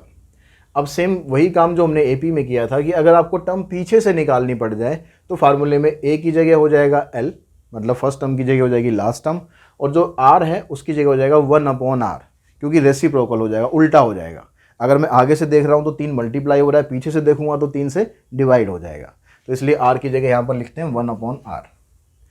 If 3 numbers a b c are in GP, अगर 3 नंबर आपको जीपी में दिए हुए हैं तो जो बीच वाला नंबर है, अगर 3 नंबर कहता है कि a b c are in GP, तो जो बीच वाला नंबर है उसका स्क्वायर बाकी दोनों के मल्टीप्लाई के बराबर होता है। Sum of the first N term, इसमें जो एस एन का फार्मूला है वो क्या होता है? 2 फार्मूले होते हैं इसमें, ए इंटू में आर की पावर n-1 और r-1 डिवाइड में, या फिर आप ऐसे करोगे 1 - rn कर दोगे, 1 - r कर दोगे। तो दोनों में बस फ़र्क क्या है, यहाँ से माइनस कॉमन निकाल के इसको उल्टा करके लिख दिया। अब ऊपर से माइनस कॉमन निकला, नीचे से माइनस कॉमन निकला, तो वो माइनस माइनस कट गया। यानी आप इन फार्मूलों में चाहे ये लगा दो चाहे ये लगा दो, दोनों से ही आंसर आपका निकल जाएगा। वैसे आइडियल सिचुएशन ये रहती है कि r अगर 1 से बड़ा है तो ये लगा दो, r अगर 1 से छोटा है तो ये लगा दो। उससे आपका जो माइनस साइन आता है उससे आपको परेशानी नहीं होगी, बस इतना फ़र्क आएगा। अब यहाँ पर भी कुछ कंडीशन होती हैं। अगर आपको 3 टर्म्स का दे रखा हो, प्रोडक्ट दे रखा हो, जैसे एपी में क्या था, 3 टर्म्स का सम दे रखा हो, 3 का, 4 का, 5 का। जीपी में आपको क्या देखना है? प्रोडक्ट मिलना चाहिए। अब प्रोडक्ट अगर दे रखा हो 3 टर्म्स का, तो आपको टर्म्स लेनी है a/r, फिर a, फिर ar। और अगर आपको 4 टर्म्स का दे रखा है तो यहाँ 2 का डिफरेंस करना है, a/r3, a/r, a/r3। अगर 5 टर्म दे रखी हैं तो a/r² से स्टार्ट करना है कि एक बार r कम करते जाना है, तो इस तरह से आपके पास ये टर्म्स बन जाएंगी। सम ऑफ इन्फिनाइट जीपी, कई बार जीपी ऐसी होती है कि वो इन्फिनाइट होती है, चलती रहती है, तो उसका हम सम कैसे निकाल सकते हैं? अब ऐसी कंडीशन में आप उसी जीपी का सम निकाल सकते हो जिसमें आर की जो एब्सोल्यूट वैल्यू है 1 से कम आए। एब्सोल्यूट वैल्यू मतलब चाहे प्लस में हो चाहे माइनस में हो, आर की वैल्यू 0 पॉइंट समथिंग आती हो, चाहे माइनस में चाहे प्लस में, तभी आप उस जीपी का सम निकाल सकते हो, क्योंकि उसमें ये माना जाता है कि जीपी उसकी कम होते होते ऑलमोस्ट एक जगह पर 0 हो जाती है। तो इस तरह से हम उसका सम बनाते हैं। इसका फार्मूला बनता है a/1 - r। अगर r की वैल्यू 1 से बड़ी है या -1 से छोटी है, तो ऐसे केस में आप सम ऑफ इन्फिनाइट जीपी का फार्मूला ये वाला यूज़ नहीं कर सकते, उसमें हम सम निकाल भी नहीं सकते, क्योंकि वो इन्फिनाइट चलता रहेगा।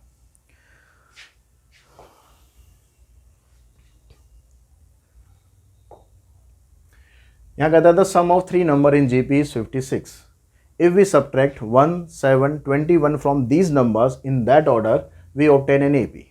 हमारे पास 3 नंबर हैं जीपी के, उनका जो सम है वो आपको दिया है 56। तो हमने एक नंबर लिया ए, फिर दूसरा नंबर लिया हमने ए आर, जीपी है ना इसलिए, तीसरा नंबर लिया हमने AR²। अब ये कह रहा है कि इन सब का जो सम है ये आपको दिया हुआ है 56। यहाँ से आप ए कॉमन निकाल सकते हो, ये इक्वेशन आ गई।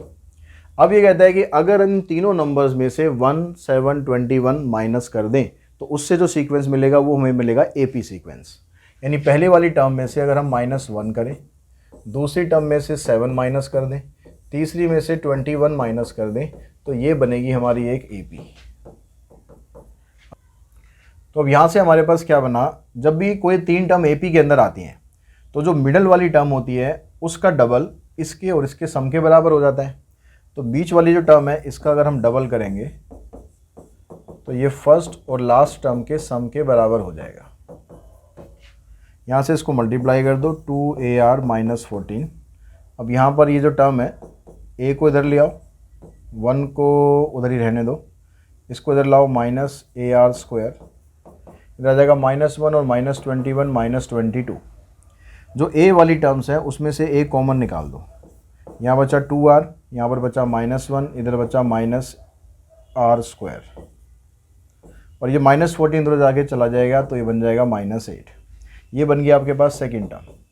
अब इन दोनों को आपको सिंप्लीफाई करना है, तो सिंप्लीफाई करने के लिए हम डिवाइड कर देते हैं। डिवाइड फर्स्ट को सेकंड से डिवाइड कर दो। डिवाइड इसलिए कर दो ताकि a से कट जाए, या आप ऐसा भी कर सकते हो यहाँ से a की वैल्यू निकाल कर वहाँ पर पुट कर दो, बात एक ही है। तो हमने जब इसको डिवाइड किया तो a से कैंसिल हो गया, ये वाली टर्म आपके पास ऊपर आ गई 1 + r स्क्वायर, नीचे आ गया आपके पास 2r -1 -r स्क्वायर, इधर से 56 आ गया, इधर से -8 आ गया, ये हो जाएगा कैंसिल, -7 बनेगा। तो अब इसको -7 को यहाँ इनसे मल्टीप्लाई कर दो तो ये बनेगा आपके पास 1 + r स्क्वायर। अब -7 से करेंगे तो ये -14r हो जाएगा, ये दोनों प्लस हो जाएंगे, तो ये बना -14r + 7 + 7r स्क्वायर। हम सबको एक तरफ कर दो, इन सबको उधर ले जाओ, 7r स्क्वायर में से r स्क्वायर माइनस करोगे 6 आ गया, इस r को वहाँ ले जाएंगे -15r आ गया, इस 1 को उधर ले जाएंगे यहाँ पर 6 आ गया, 3 कॉमन निकाल दो, इसके फैक्टर कर लो तो 2r स्क्वायर मल्टीप्लाई करने पर आना चाहिए 4, तो एक -4 बन गया, एक -r बन गया, यहाँ से 2r common, r -2 -1 common, r -2, तो r -2 एक फैक्टर आ गया, दूसरा फैक्टर आ गया 2r -1, तो r की वैल्यू यहाँ से तो 2 आ गई और यहाँ से आ गई 1/2। अब r की वैल्यू अगर 2 लोगे तो a की वैल्यू क्या आएगी वो निकालो यहाँ से। इफ़ r = 2 देन a की वैल्यू अब यहाँ से निकलेगी।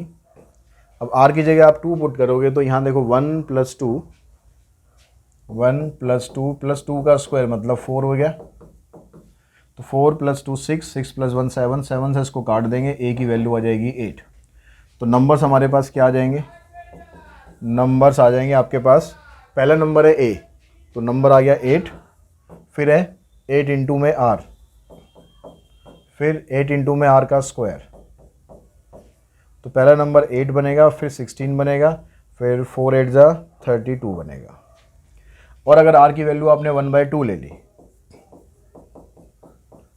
तो उस केस में a की वैल्यू क्या आ जाएगी, 1 + 1/2 + 1/4, इसका एलसीएम लो, एलसीएम आ जाएगा 4, तो यहाँ आ जाएगा 4 इधर आ जाएगा, 2 इधर आ जाएगा और 1 इधर आ गया, तो 4 2 6 7 8 8 चौक 32, तो a की वैल्यू आ जाएगी 32। अब a अगर 32 आ गया, r 1/2 हो गया, तो सीक्वेंस उल्टा हो जाएगा, तो नंबर्स हमारे पास क्या बन जाएंगे, पहले 32 आएगा, फिर 16 आएगा और फिर 8 आएगा। तो इस तरह से आप a की और r की वैल्यू निकाल सकते हो। उसके बाद चलते हैं हम नेक्स्ट क्वेश्चन पर। इस क्वेश्चन में कहता है the first and the nth term of a GP are a and b। जो जीपी की पहली टर्म है वो तो आपको दे रखी है a, जो लास्ट टर्म है वो दे रखी है b, यानी जो फर्स्ट टर्म है ये तो a है और जो लास्ट टर्म है वो b है। लास्ट टर्म का मतलब a r⁻n-1 ये आपको b के बराबर दिए, and p is the product of n terms, और p क्या है यहाँ पर, प्रोडक्ट है gp की टर्म्स का। gp की पहली टर्म a हो गई, अगली ar हो गई, फिर ar स्क्वायर हो गई, इस तरह से ar⁻n तक p इसका प्रोडक्ट दिया हुआ है। तो आपको ये प्रूव करना है p स्क्वायर की जो वैल्यू है वो ab⁻n के बराबर है। तो जब इसका प्रोडक्ट दिया हुआ है तो इसका सम हम करेंगे, तो सम करने पर क्या होता है, अगर बेस सेम होता है और मल्टीप्लाई हो रही होती है टर्म तो पावर ऐड हो जाती है। तो a यहाँ पर कितनी बार आ रहा है, a की पावर 1, फिर 1, फिर 1, 1 यहाँ पर n बार आ रहा है, तो a की पावर तो n हो गई, और r की पावर कितनी होगी, 1 से स्टार्ट होगी, 1 2, ये लास्ट टर्म n-1 होती है, तो लास्ट टर्म आएगी आपकी n-1। अब यहाँ पर आर की जो पावर है वो 1 2 3 इस तरह का सीक्वेंस बन रहा है। हमने स्टार्टिंग के कंसेप्ट में समझा था कि अगर नेचुरल नंबर का ऐसे सम दिया हुआ तो उसमें फार्मूला क्या होता है, जो लास्ट वाली टर्म आती है वो लेते हैं हम, लास्ट वाली टर्म n-1, फिर इससे अगली टर्म लेते हैं n हो गई, डिवाइडेड बाय कर देते हैं 2। अब क्योंकि आपको p का ना स्क्वायर निकालना है तो आप यहाँ पर स्क्वायर कर दो। जब स्क्वायर करेंगे तो ये बन जाएगा a की पावर 2n और यहाँ पर आ जाएगा n-1 इंटू n, इसका स्क्वायर करेंगे तो ये 2 आ गया, इससे ही हो जाएगा कैंसिल। अब आप देखो यहाँ पर a की पावर 2n है, यहाँ पर a की पावर, तो मैं इसको ऐसे लिख सकता हूँ a की पावर 2 उसकी पावर n, और यहाँ पर लिख सकते हैं इसको r की पावर n-1 इंटू में n। तो यहाँ जो n और n आ रहा है इसको आप कॉमन कर दो ऐसे, a स्क्वायर इंटू r की power n-1 raise to power कर दो n। ठीक है, अब यहाँ पर जो a स्क्वायर है, इस a स्क्वायर को आप क्या करो, इसको लिखो a इंटू ए, ऐसे हो गया। अब ये जो a r की पावर n-1 है, a r की पावर n-1 है, इसकी वैल्यू b है, तो यहाँ पर पुट करो आप b, तो ये बन जाएगा a b raise to power n। ये आपका आंसर प्रूव हो जाएगा।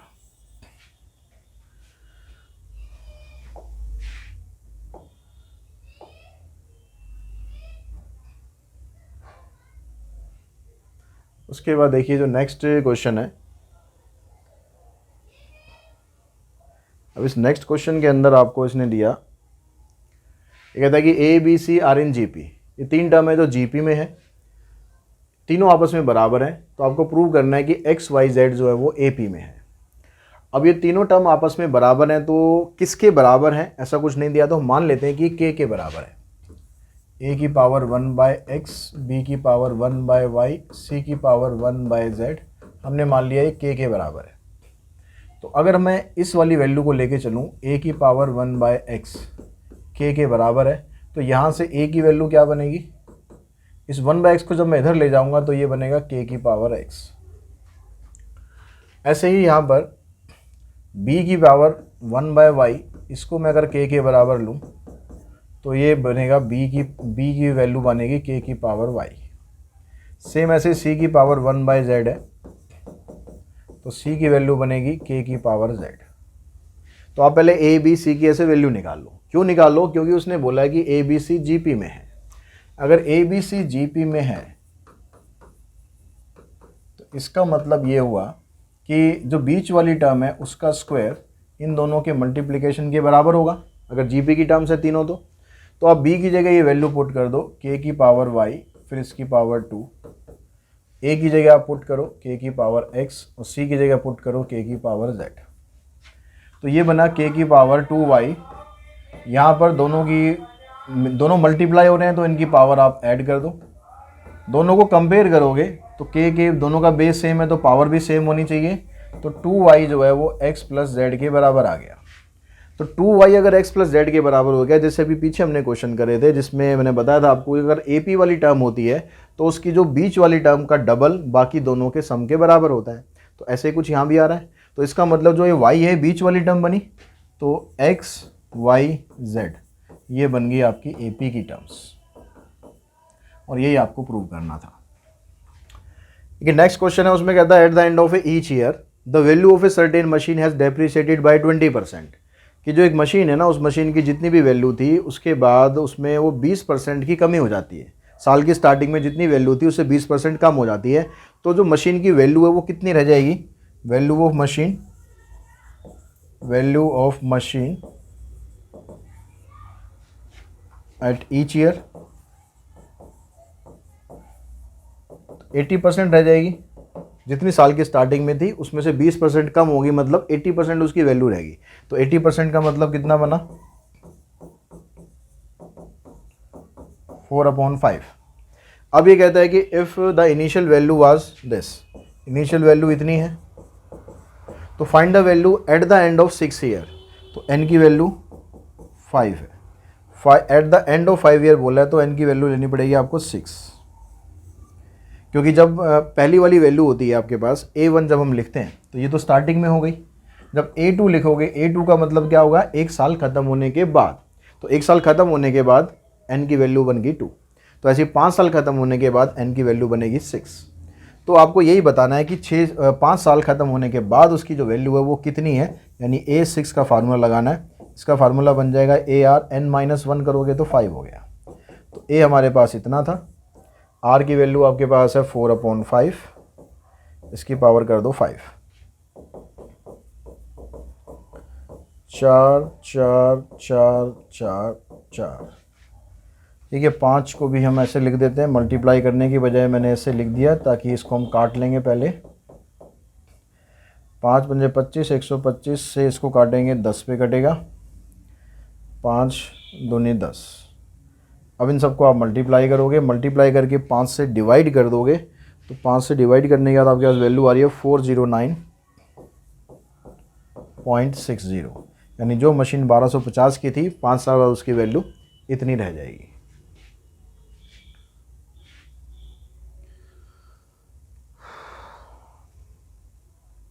The length of the 3 unequal edges of a rectangular solid block are in GP. 3 edges हैं रेक्टेंगुलर ब्लॉक के, वो जीपी के अंदर है। The volume of the block is 216। अब जो 3 ब्लॉक हैं जीपी के अंदर, तो हम मान लेते हैं एक ब्लॉक हम मान लेते हैं A/R, एक हम मान लेते हैं A और दूसरा मान लेते हैं फिर AR। अब ऐसे मैंने क्यों लिया है, क्योंकि ये आगे कहता है कि the volume of block is this. Volume होता है L into b into h. तो ये मैंने अगर L ले लिया, ये B ले लिया, ये H ले लिया, तो इन तीनों का जो मल्टीप्लिकेशन है वो 216 है। तो वॉल्यूम क्या होता है, L into b into h. Volume रखना है आपको 216, L की जगह रखना है A/R, B की जगह रखना है A और यहाँ AR। इसको लेने का फ़ायदा ये है कि ये कैंसिल, 216 को आप लिख लेना 6 की पावर 3, ये A की पावर 3, तो मतलब A की वैल्यू आ गई हमारे पास 6। फिर कहता है and its surface area is 252। Surface area का फार्मूला क्या होता है, सरफेस एरिया अब इसने नहीं बताया हमें कि टोटल या कर्व, तो आपको टोटल लिखना है। टोटल सरफेस एरिया हो गया 2LB, BH और HL, यानी मेंसुरेशन भी इसमें आ गया। तो सरफेस एरिया आपको दे रखा है 252। L की जगह हम लेंगे A/R और B आ गया हमारे पास A, ये आ गया हमारे पास A इंटू AR और ये आ गया हमारे पास AR इंटू में A/R। इससे आप इसको काट देना और यहाँ पर आ गया आपके पास A की वैल्यू आपके पास 6 थी, तो 6 इंटू 6 36/R हो गया। यहाँ पर 36R हो गया, यहाँ पर इससे कैंसिल, A² बनेगा, यानी यहाँ भी 36 हो गया। 36 आप कॉमन निकाल दो, ये बचा 1/R, यहाँ पर R, यहाँ पर भी R, यहाँ पर 1।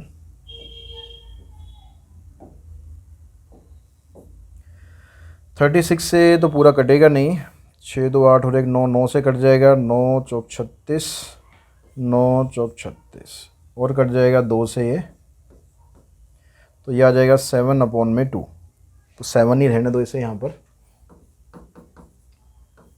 इधर आप एलसीएम लोगे तो R एलसीएम आ गया, इधर 1 + R² + R, क्रॉस मल्टीप्लाई करोगे 7R हो जाएगा, इधर से 2 + 2R² + 2R हो गया। तो सारी टर्म्स को एक तरफ इकट्ठा करोगे,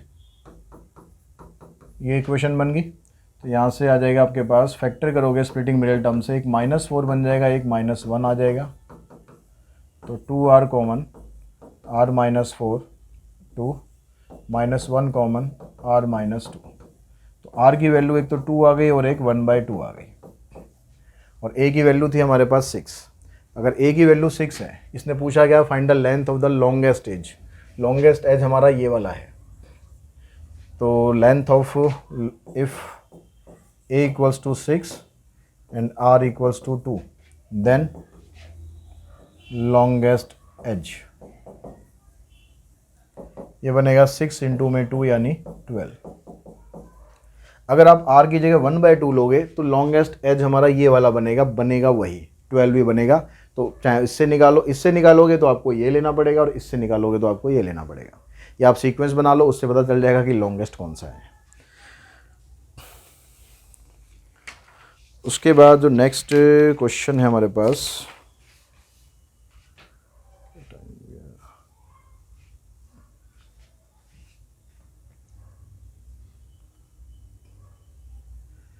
क्या कहता है, each term of an infinite GP is twice the sum of all term following it, then find the common ratio of the GP.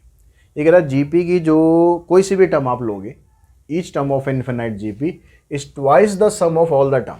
तो जैसे हमारे पास एक इनफाइनाइट जीपी हम लेते हैं, तो पहले बन गया ए, फिर ए आर, फिर ए आर स्क्वायर, इस तरह से करके आपके पास इन्फिनिटी तक ये जीपी गई। अब ये कह रहा है कि each term of an infinite GP, मान लो हम ए ले लेते हैं, ए किसके बराबर होगी, twice the sum of all the term following it, twice the sum of, इसके बाद की जो टर्म आ रही है उनके सम के बराबर होगी। Then find the common ratio of the GP. तो हमने यहां पर ए रखा, यहां से ए कॉमन निकाल लो, ए भी निकाल लो, आर भी निकाल लो, तो यहाँ रह गया 1, यहाँ रह गया आर, ठीक है। फिर इस तरीके से अगली वाली टर्म में से आर स्क्वायर आएगा, इस तरह से इन्फाइनाइट तक ही रहेगी, ए से ए हो जाएगा कैंसिल, यहाँ रह गया 1/2, इधर आ गया आर। अब ये बन गया आपके पास एक इन्फाइनाइट जीपी। उस इन्फाइनाइट जीपी में जो ए है, इसमें ए तो इसमें 1 आ रहा है, पहली टर्म इसमें 1 आ रही है, और जो आर इसमें आ रहा है इसको आप इससे डिवाइड करोगे तो आर ही रहेगा, कॉमन रेशो उसकी यही रहेगी। तो जो फार्मूला होता है हमारे पास इन्फिनाइट जीपी का, ये होता है a/1 - r। तो ये अगर आप यहाँ पर लगाओगे, a की जगह 1/1 - r। अब यहाँ से आप इस 1 - r को इधर ले आओ, इसको इधर ले जाओ, इसको इधर लेके गए तो r की वैल्यू बनेगी 1/3।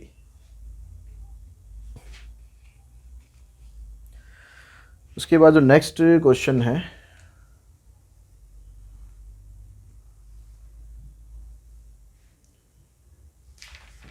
नेक्स्ट क्वेश्चन में कहता है कि S be the sum, P the product and R the sum of reciprocal of n term of a GP, then prove that this is equals to this। S क्या यहाँ पर सम है, P क्या है प्रोडक्ट है, R क्या है reciprocal है किसका, GP का। तो S सम है तो इसका मतलब GP का जो सम हो गया आपके पास, उसका फार्मूला तो हो गया हमारे पास A इंटू में R की power n-1 divided by R-1, ठीक है। ये तो S की वैल्यू आ गई।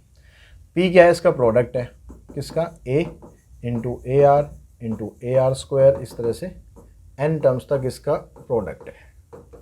तो इसका जब आप सम करोगे, इनको ये सारा मल्टीप्लाई में, तो इनकी पावर जो होगी ऐड होती जाएगी, A की पावर n आएगी, R की पावर 1, 2, इस तरह से n-1 तक आएगी।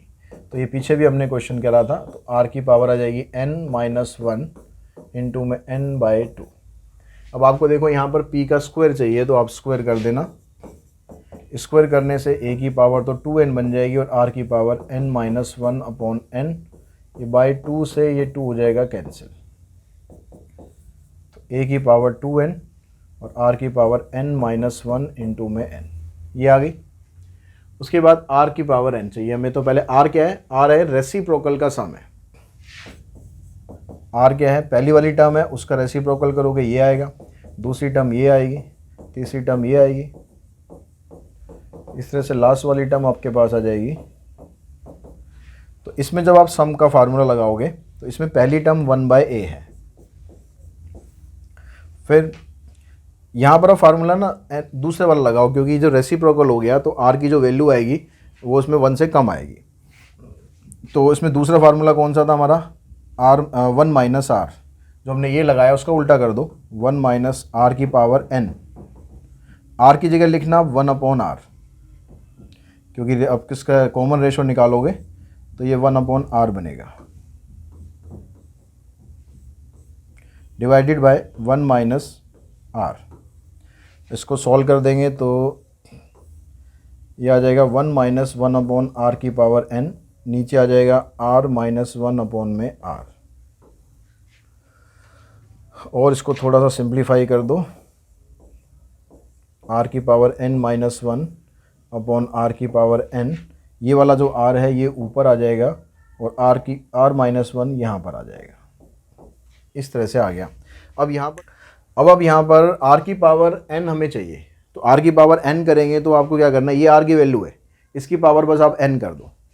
तो r की पावर n जब आप करोगे तो ये बनेगा 1/a r की power n-1 into r divided by r की power n r-1 raise to power कर दो आप n। अब इसको मल्टीप्लाई करना है हमें पी स्क्वायर से। पी स्क्वायर में भी n आ रहा है यहाँ पर, तो इसमें भी आप एक काम करो, a की पावर यहाँ पर 2 और r की पावर n-1 लिख लो और होल पावर n अलग कर दो। जब इसको और इसको मल्टीप्लाई करेंगे तो इसकी पावर भी n है, इसकी पावर भी n है, तो जब मल्टीप्लाई करेंगे तो उस n को बाहर ही रखना है। तो पी स्क्वायर इंटू में आर एन, पी स्क्वायर की जगह लिखो आप a स्क्वायर r की पावर n-1 इंटू r की पावर n की जगह ये लिखो r की पावर n-1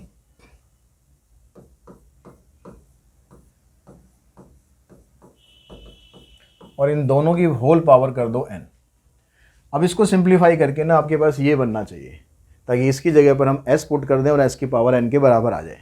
तो देखो a से तो ये कैंसिल हो गया, a आ गया, r की पावर इधर n-1 है, इधर पावर r की 1 है, तो ऐड कर देंगे, मल्टीप्लाई हो रही तो पावर ऐड कर देंगे, और ये डिवाइड में है तो पावर इसकी माइनस कर देंगे।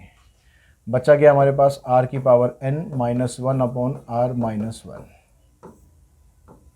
यहाँ पर इससे ये कैंसिल, इससे ये कैंसिल, r की पावर 0 तो हो जाएगा 1, तो अंदर बचेगा हमारे पास a r की पावर n-1/r-1 और ये s की वैल्यू है, तो आंसर आ जाएगा s raise to power n।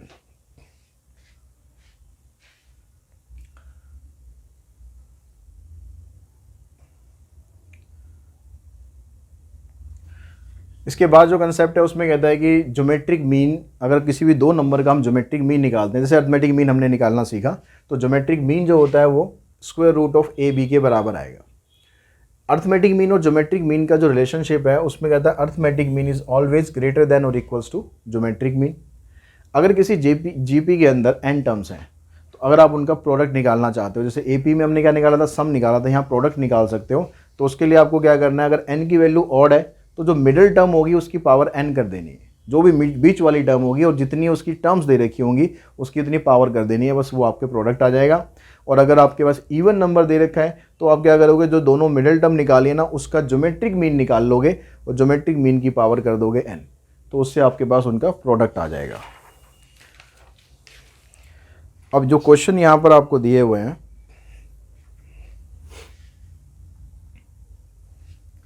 यहाँ पर कहता है कि भाई a और g दो हमारे पास अरिथमेटिक मीन है और ज्योमेट्रिक मीन है। प्रूव दैट द नंबर्स, जो a और b जो नंबर्स है ना वो ये है, ठीक है, दो हम पॉजिटिव नंबर जो यहाँ पर ये बात कर रहा है वो नंबर ले लेते हैं a और b, तो उस a और b की वैल्यू ये है, ये आपको प्रूव करनी है।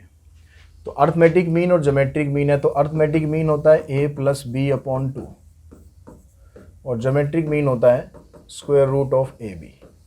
तो ज्योमेट्रिक मीन को यहाँ पर g से डिनोट किया है, g इसको डिनोट कर देते हैं, यहाँ पर इसका स्क्वायर कर देते हैं तो ये आ जाएगा। इसको a से डिनोट किया हुआ है, तो यहाँ से आप a की स्मॉल a की वैल्यू निकाल लो, इसको इधर लेके जाएंगे 2a equals to a plus b, तो a की वैल्यू बनेगी 2a माइनस बी। इस वैल्यू को आपको यहाँ पर पुट कर देना है।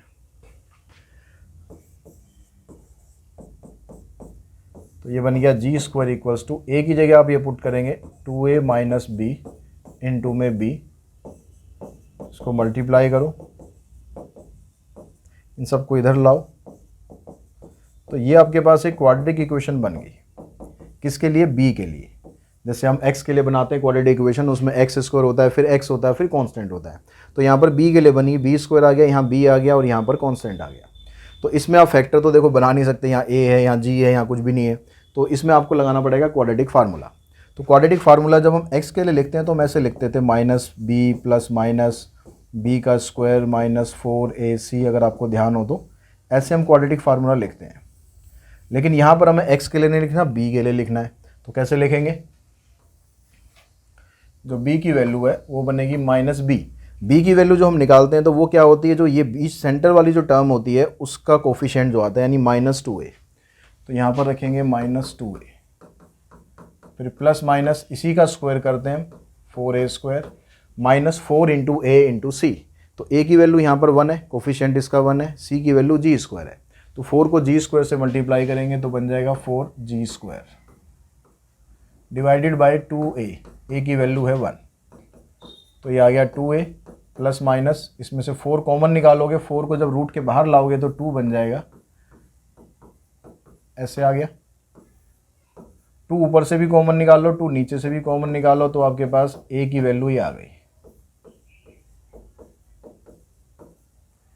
ठीक है, ये a की वैल्यू आ गई। अब दो वैल्यू है a की, a प्लस माइनस यानी प्लस और माइनस को अलग अलग करोगे। तो अगर मैं एक b की वैल्यू, a की नहीं सॉरी b की वैल्यू है ये, a की वैल्यू अगर मैं प्लस वाली लूँ तो उस केस में b की वैल्यू कितनी निकलेगी, सॉरी a की वैल्यू कितनी निकलेगी, उल्टा हो रहा है। ये b की वैल्यू हमने निकाली, अब a की निकालनी है। तो उसके लिए यहाँ पर जाओ 2a माइनस b। तो 2a में से इस वैल्यू को मैं माइनस करूँगा तो 2a माइनस से a आ जाएगा और ये माइनस में आ जाएगा। तो वैल्यू तो देखो वही रही, बस साइन चेंज हो गया, यहाँ प्लस था तो माइनस हो गया। ऐसे अगर मैं b की वैल्यू लेता हूँ a माइनस दिस, तो उस केस में a की वैल्यू क्या बनेगी, 2a में से आप इसको माइनस करोगे तो ये बन जाएगी a plus a² minus g²। तो दोनों केसेस में ऐसा हो रहा है, ये अगर प्लस में निकल रही है तो ये माइनस में है, ये माइनस में लिए तो ये प्लस में है, यानी ओवरऑल आप लिख सकते हो। तो दोनों वैल्यू आपकी आएंगी a और b की, a plus minus a² minus g² आ जाएगी। तो इसी क्वेश्चन के साथ ही जो सीक्वेंस सीरीज़ का जो वन शॉट है ये यहाँ पर हम फिनिश कर दें। तो आई होप आपको कंसेप्ट सारा समझ में आया होगा। कुछ इंपॉर्टेंट क्वेश्चंस मैंने करने की कोशिश करी है, तो उनसे भी आप प्रैक्टिस कर सकते हैं। तो आज की इस वीडियो में इतना ही। Thanks to all of you.